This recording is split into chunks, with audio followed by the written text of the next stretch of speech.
Did you know it was possible to hate Chris Pine? Because I didn't. In the 1950s, Alice and Jack live in the idealized community of Victory, an experimental company town that houses the men who work on a top secret project. While the husbands toil away, the wives get to enjoy the beauty, luxury, and debauchery of their seemingly perfect paradise.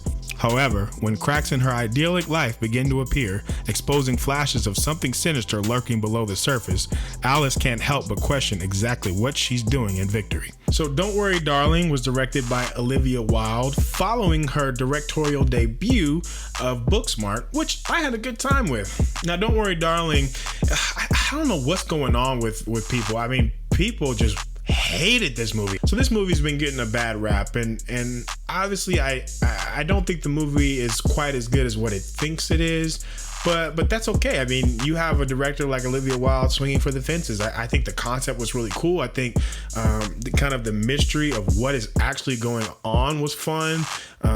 There's times where there's really high stakes suspense. There's times where there's just like this psychological terror happening with the characters. Florence Pugh is like running the world right now. I mean, she's literally in everything. She's doing blockbuster movies. She's doing wrestling movies. She's doing art movies. She's making like fantastic, Oscar winning films. So I love what Florence is doing, and I love to see more from her. Chris Pine, I didn't know it was possible to hate Chris Pine.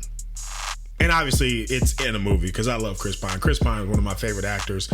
I mean, that brother can do no wrong, in my opinion, as far as his choices in acting.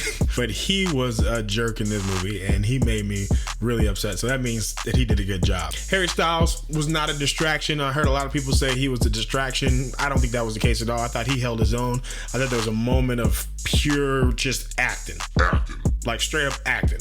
And I thought he did a great job. Like, there's a moment where he breaks down, and I really felt it. He kind of tugged at my heartstrings a little bit. So I really enjoy Harry Styles, and I thought he did a great job.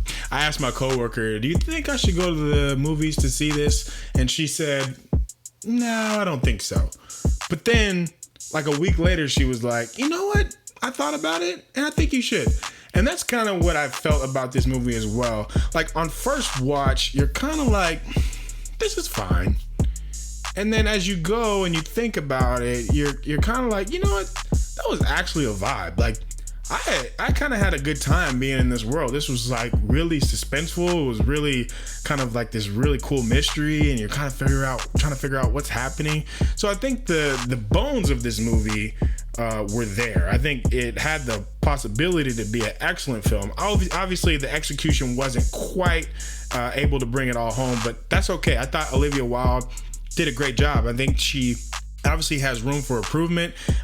She did great with Booksmart, and I think that she's going to make some fantastic films. So I'm really excited to see what she does in the future. So the audience score right now on Don't Worry Darling is like a 74%. So, if you watch this movie, if you liked it, I'd love to know. Let me know in the comments what you thought. But I give this movie a 3 out of 5. So, if you want to have something to watch, it's on HBO Max. It just dropped. That's where I watched it. I think you should check it out. All right, guys. So if you enjoyed this video, as always, hit like, subscribe, and I'll see you on the next one.